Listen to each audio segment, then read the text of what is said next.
ನಮಸ್ಕಾರ. ಗುರುಬಲ ವಿಶೇಷ ಕಾರ್ಯಕ್ರಮಕ್ಕೆ ತಮಗೆಲ್ಲರಿಗೂ ಸ್ವಾಗತ. ಗುರುವಿನ ಸಂಚಾರ ಮೇ 1, 2024ರಿಂದ 14 ಮೇ 2025ರವರೆಗೂ ವೃಷಭ ರಾಶಿಯಲ್ಲಿ ಗುರುವಿನ ಸಂಚಾರ ಆಗ್ತದೆ. ವೃಷಭ ರಾಶಿಯಲ್ಲಿ ಗುರು 3 ನಕ್ಷತ್ರದ ಮೇಲೆ ಸಂಚಾರ. ಕೃತಿಕಾ ನಕ್ಷತ್ರ, ರೋಹಿಣಿ ಮತ್ತೆ ಮೃಗಶಿರ ನಕ್ಷತ್ರ.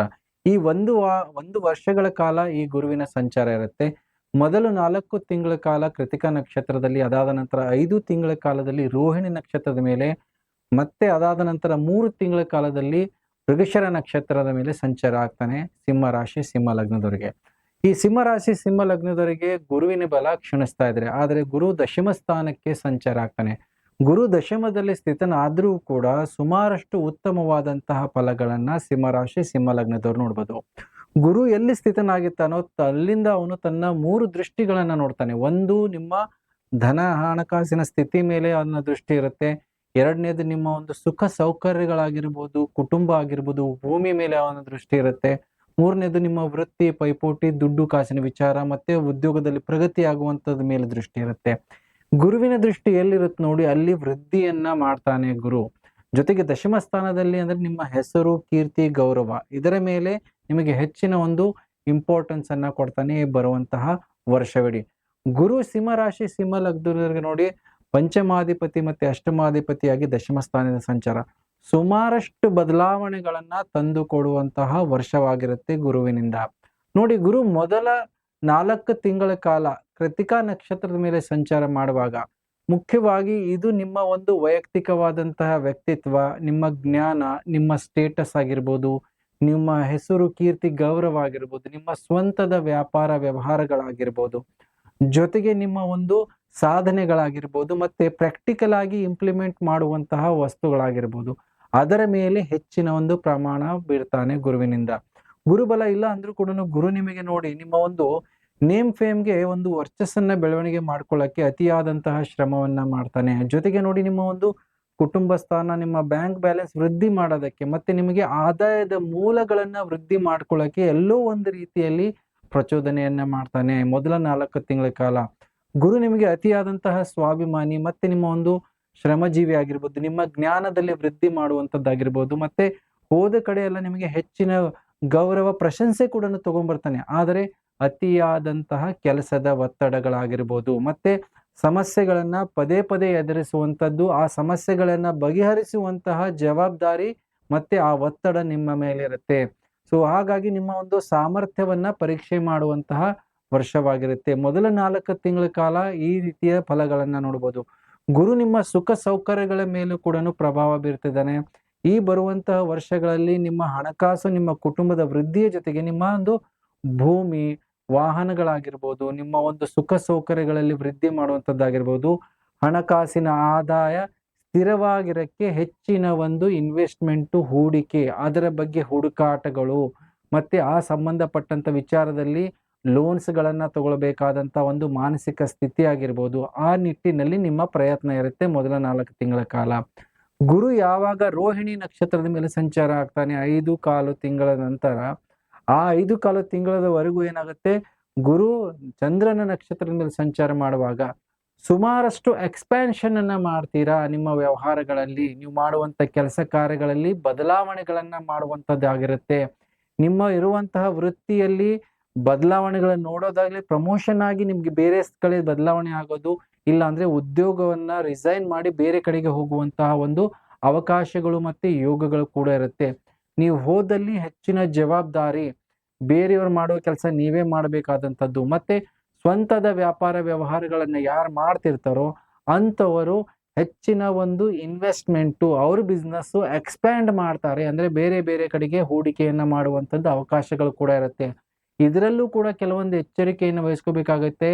ಕೆಲವೊಂದು ವಿಚಾರದಲ್ಲಿ ನಷ್ಟಗಳು, ಆಕಸ್ಮಿಕ ನಷ್ಟಗಳನ್ನು ಕೂಡ ನೋಡಬೇಕಾದಂತ ಪರಿಸ್ಥಿತಿ ಇರುತ್ತೆ. ಸೊ 5 ತಿಂಗಳವರೆಗೂ ಸ್ವಲ್ಪ ಕೇರ್‌ಫುಲ್ ಆಗಿ ಇನ್ವೆಸ್ಟ್‌ಮೆಂಟ್ ಮಾಡಬೇಕಾಗತ್ತೆ.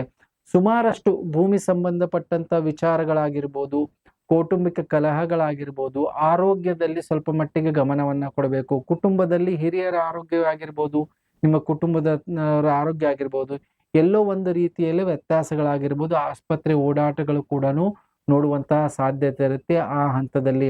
ಆ ಹಂತದಲ್ಲಿ ಹೆಚ್ಚಿನ ಮಾನಸಿಕ ಒತ್ತಡ, ದೂರದ ಪ್ರಯಾಣಗಳು ಮಾಡಬೇಕಾಗತ್ತೆ. ರಾತ್ರಿ-ಬಿಡಿ ಕೆಲಸ ಮಾಡಬೇಕಾದಂತ ಅನಿವಾರ್ಯತೆ ಕೂಡನು ಬರುತ್ತೆ. ಹಾಗಾಗಿ ಗುರು ದಶಮದಲ್ಲಿ ಪ್ರೋಗ್ರೆಸ್ ಕೊಟ್ರೂ ಕೂಡ ನಿಮ್ಗೆ ಅತಿಯಾದಂತ ಕೆಲಸದ ಒತ್ತಡ, ಮಾನಸಿಕ ಒತ್ತಡ ಮತ್ತೆ ಆಸ್ಪತ್ರೆ ಓಡಾಟಗಳು ಕೂಡ ಇರುತ್ತೆ.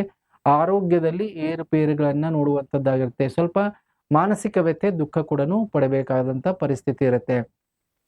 ಜೊತೆಗೆ ಗುರು ನಿಮ್ಮ ಒಂದು ಹಣಕಾಸಿನ ವಿಚಾರದಲ್ಲಿ ಆ ಹಂತದಲ್ಲಿ ಹೆಚ್ಚಿನ ಒಂದು ಹಣಕಾಸಿನ ಸೇವಿಂಗ್ಸ್ ಮಾಡದೇ ಇರುವಂತದ್ದು, ಹೆಚ್ಚಿನ ಒಂದು ಸೋರಿಕೆ ಆಗುವಂತದ್ದಾಗಿರುತ್ತದೆ. ಹೆಚ್ಚಿನ ಖರ್ಚುಗಳನ್ನ ಮಾಡಬೇಕಾಗತ್ತೆ. ಇದೇ ಹಂತದಲ್ಲಿ ನಿಮಗೆ ಮನೆ ಕಟ್ಟುವಂತಹ ಅವಕಾಶಗಳು ಮತ್ತೆ ನಿವೇಶನ ಪ್ಲಾಟ್ಸ್ ಗಳನ್ನ ತಗೊಳ್ಳುವಂತಹ ಅವಕಾಶಗಳು ಕೂಡನು ಇದೆ ಸಿಂಹರಾಶಿ ಸಿಂಹಲಗ್ನದವರಿಗೆ.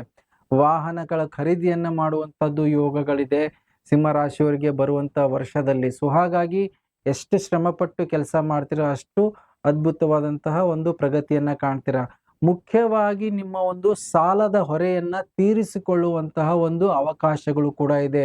ಅದರ ಜೊತೆಗೆ ನಿಮಗೆ ನಿಮ್ಮ ಒಂದು ಋಣ ಬಾಧೆನೂ ಕೂಡ ಹೆಚ್ಚಿಗೆ ಮಾಡ್ತಾನೆ. ಮನೆ ಪ್ರಾಪರ್ಟಿ ತಗೊಳಕ್ಕಾಗಿರ್ಬೋದು, ಕಟ್ಟಕ್ಕಾಗಿರ್ಬೋದು, ಅನ್ಯ ಸಾಲಗಳು ಕೂಡ ಇರುತ್ತೆ. ಅದು ಸಾಲವನ್ನು ತೀರಿಸುವಂತಹ ಅವಕಾಶಗಳು, ಅನುಕೂಲಗಳು, ಆದಾಯಗಳು ಕೂಡ ಇರುತ್ತೆ. ಆದ್ರೆ ಒಂದು ಮುಖ್ಯವಾಗಿ ಗಮನದಲ್ಲಿರ್ಬೇಕು, ಗುರು ನಿಮಗೆ ಅಷ್ಟಮಾಧಿಪತಿಯಾಗಿ ದಶಮದಲ್ಲಿದ್ದಾಗ ಪ್ರತಿಯೊಂದಕ್ಕೂ ಕೂಡ ಇನ್ಶೂರೆನ್ಸ್ ಅನ್ನ ಮಾಡಬೇಕು. ಮತ್ತೆ ಎದುರಿನ ವ್ಯಕ್ತಿ ಅಡ್ವೈಸ್ ಅನ್ನ ತಗೋಬೇಕು. ಮಿತ್ರರಾಗಿರ್ಬೋದು, ನಿಮ್ಮ ಬಾಳ ಸಂಗಾತಿ ಆಗಿರ್ಬೋದು, ನಿಮ್ಮ ಜೊತೆಗೆ ವರ್ಕ್ ಮಾಡುವಂತಹ ಬಿಸ್ನೆಸ್ ಪಾರ್ಟ್ನರ್ಸ್ ಆಗಿರ್ಬೋದು, ಅವರ ಜೊತೆಗೆ ಮಾತುಕತೆ ಮಾಡಬೇಕು. ಜೊತೆಗೆ ಅವರ ಇಷ್ಟಾರ್ಥಗಳ ಮೇಲೆ ನಿಮ್ಮ ಕೆಲಸ ಕಾರ್ಯಗಳ ನಿರ್ಭರ ಆಗುತ್ತೆ. ಜೊತೆಗೆ ನೀವು ದುಡಿದಂತಹ ಪಾಲು ಅವರ ಪಾಲಿಗೆ ಸೇರುವಂತದ್ದಿರುತ್ತೆ. ಸೊ ಹಾಗಾಗಿ ವ್ಯವಹಾರಗಳನ್ನ ತುಂಬಾ ಎಚ್ಚರಿಕೆಯನ್ನ ಮಾಡಬೇಕು.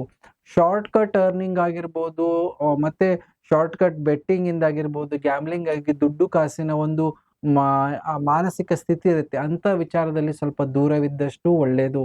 ಇಲ್ಲ ಅಂದ್ರೆ ಎಲ್ಲೋ ಒಂದು ರೀತಿಯಲ್ಲಿ ಆದಾಯ ಬರುತ್ತೆ, ಲಾಭ ಬರುತ್ತೆ, ಮತ್ತೆ ಆಮೇಲೆ ಕಳೆದುಕೊಳ್ಳುವಂತಹ ಒಂದು ಸ್ಥಿತಿ ಕೂಡ ಎದುರಾಗುವಂತಹ ಸಾಧ್ಯತೆ ಇರುತ್ತೆ.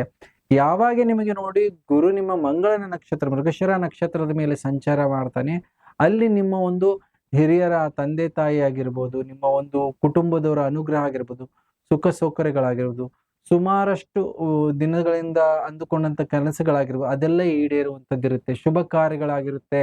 ಜೊತೆಗೆ ಅಂತ ಸಮಯದಲ್ಲಿ ನಿಮ್ಮ ಗೃಹ ಪ್ರವೇಶ ಆಗಿರ್ಬೋದು, ಇಲ್ಲಾಂದ್ರೆ ಮನೆಯ ಕಟ್ಟುವಂತಹ ಪ್ರಾರಂಭಗಳಾಗಿರ್ಬೋದು, ಮತ್ತೆ ನಿಮಗೆ ಸುಖ ಸೌಕರ್ಯಗಳ ವೃದ್ಧಿ ಆಗುವಂಥದ್ದು, ಸುಮಾರಷ್ಟು ವರ್ಷಗಳಿಂದ ಇದ್ದಂತಹ ಮನಸ್ತಾಪಗಳಾಗಿರ್ಬೋದು, ಪ್ರಾಪರ್ಟಿ ಡಿಸ್ಪ್ಯೂಟ್ಸ್ ಗಳಾಗಿರ್ಬೋದು, ಅದೆಲ್ಲವನ್ನು ಕೂಡ ಬಗೆಹರಿಸುವಂತಹ ಒಂದು ಅನುಕೂಲ, ಇಲ್ಲಾಂದ್ರೆ ಅಂತಹ ವ್ಯವಸ್ಥೆ ನಿಮಗೆ ಆ ಹಂತದಲ್ಲಿ ನಡೆಯುವಂತಹ ಸಾಧ್ಯತೆಗಳಿರುತ್ತೆ. ಸೊ ಹಾಗಾಗಿ ತುಂಬಾ ಉತ್ತಮವಾದದ್ದು.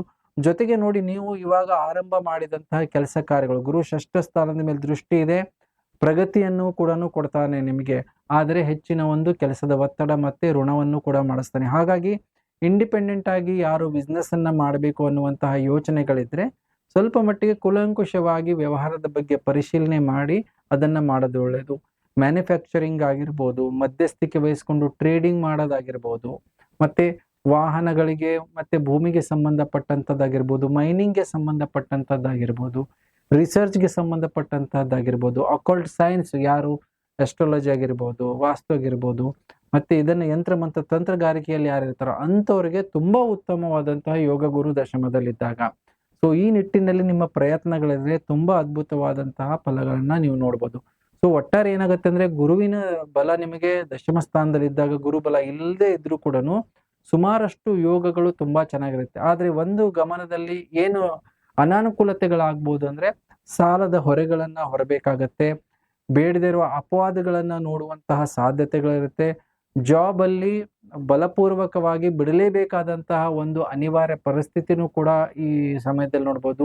ಇನ್ಶೂರೆನ್ಸ್ ಇಲ್ದ್ರೆ ನೀವು ಸೇವಿಂಗ್ ಮಾಡಿದಂತಹ ದುಡ್ಡು ಕಳೆದುಕೊಳ್ಳುವಂತಹ ಸಾಧ್ಯತೆಗಳು ಕೂಡ ಇರುತ್ತೆ.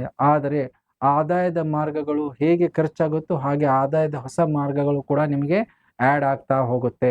ಸೊ ಒಟ್ಟಾರೆ ಸುಮಾರಷ್ಟು ವಿಚಾರಗಳಲ್ಲಿ ಅನುಕೂಲಗಳು ಕೂಡ ಇದೆ, ಅನಾನುಕೂಲತೆಗಳು ಇದೆ. ಆದಷ್ಟು ಡಿಸ್ಪ್ಯೂಟ್ಸ್ ಇಂದ ಚಂದ್ರನ ಮೇಲೆ ಸಂಚಾರ ಮಾಡುವಾಗ, ಚಂದ್ರ ನಕ್ಷತ್ರದ ಮೇಲೆ ಸಂಚಾರ ಮಾಡುವಾಗ ಡಿಸ್ಪ್ಯೂಟ್ಸ್ ಇಂದ ಸ್ವಲ್ಪ ಮಟ್ಟಿಗೆ ದೂರ ಇದ್ದಷ್ಟು ಒಳ್ಳೆಯದು. ಇಲ್ಲಾಂದ್ರೆ ಕೋರ್ಟ್ ಕಚೇರಿ ಆಗಿರ್ಬೋದು, ಪೊಲೀಸ್ ಸ್ಟೇಷನ್ ಆಗಿರ್ಬೋದು, ಮನಸ್ತಾಪಗಳಾಗಿರ್ಬೋದು ಕುಟುಂಬದವ್ರ ಜೊತೆಗೆ, ಅದರಿಂದ ಸ್ವಲ್ಪ ಮಟ್ಟಿಗೆ ದೂರ ಇದ್ದಷ್ಟು ನಿಮಗೆ ಉತ್ತಮವಾದಂತಹ ಫಲವನ್ನ ನಿರೀಕ್ಷೆ ಮಾಡಬಹುದು. ಏನು ಪರಿಹಾರವನ್ನ ಮಾಡ್ಕೋಬೇಕು ಅಂದ್ರೆ ನೋಡಿ, ಗುರುವಿಗೆ ಪರಿಹಾರವನ್ನ ಮಾಡ್ಕೊಳ್ಳಿ. ಪ್ರತಿ ಗುರುವಾರದ ದಿವಸ ಹಿರಿಯರಿಗಾಗಿರ್ಬೋದು, ಗುರುಗಳಿಗಾಗಿರ್ಬೋದು ಹಳದಿ ವಸ್ತ್ರದ ಜೊತೆಗೆ ದಕ್ಷಿಣೆ ಕೊಟ್ಟು ದಾನ ಮಾಡೋದು. ಸ್ವರ್ಣ ಆದ್ರೆ ಒಳ್ಳೇದು, ಇಲ್ಲಾಂದ್ರೆ ದಕ್ಷಿಣೆ ಕೊಟ್ಟು ದಾನ ಮಾಡೋದಾಗಿರ್ಬೋದು. ಅದರ ಜೊತೆಗೆ ದೇವತಾ ಕ್ಷೇತ್ರದಲ್ಲಿ ಹಳದಿ ವಸ್ತ್ರ ಜೊತೆಗೆ ಕಡಲೆಕಾಳನ್ನ ದಾನ ಮಾಡಿ, ಮತ್ತೆ ಸಿಹಿ ಪ್ರಸಾದವನ್ನ ವಿನಿಯೋಗ ಮಾಡಿ ದೇವಸ್ಥಾನದಲ್ಲಿ. ಅದರ ಜೊತೆಗೆ ನೀವು ನಿಮಗೆ ಇನ್ನೂ ಅನುಕೂಲಕರವಾಗಿ ಮಾಡ್ಬೇಕಂದ್ರೆ ಗುರುವಿನ ರತ್ನವನ್ನ ಧಾರಣೆ ಮಾಡಿ, ಕನಕ ಪುಷ್ಪರಾಗವನ್ನ ಧಾರಣೆ ಮಾಡಿ, ಅದು ಬಂಗಾರ ಅಥವಾ ಹಿತ್ತಾಳೆಯಲ್ಲಿ ಮಾಡಿಸ್ಕೊಂಡು ನಿಮ್ಮ ತೋರು ಬೆರಳಿನಲ್ಲಿ ಧಾರಣೆ ಮಾಡೋದ್ರಿಂದ ತುಂಬಾ ಉತ್ತಮವಾದಂತಹ ಫಲ. ಗುರುವಿನ ಜೊತೆಗೆ ಆದಷ್ಟು ಆ ಸೂರ್ಯನ ರತ್ನ ರೂಬಿಯನ್ನ ಧಾರಣೆ ಮಾಡೋದ್ರಿಂದ ತುಂಬಾ ಉತ್ತಮವಾದಂತಹ ಫಲ ಈ ಬರುವಂತ ವರ್ಷದಲ್ಲಿ ನೀವು ನಿರೀಕ್ಷೆ ಮಾಡ್ಬೋದು. ಹೇಳಿದಂತಹ ಪರಿಹಾರಗಳನ್ನ ಮಾಡ್ಕೊಳ್ಳಿ ಅಂತ ಹೇಳ್ತಾ ವಿಶೇಷ ಕಾರ್ಯಕ್ರಮ ಮುಗಿಸ್ತಾ ಇದ್ದೀನಿ. ಎಲ್ಲರಿಗೂ ನಮಸ್ಕಾರ.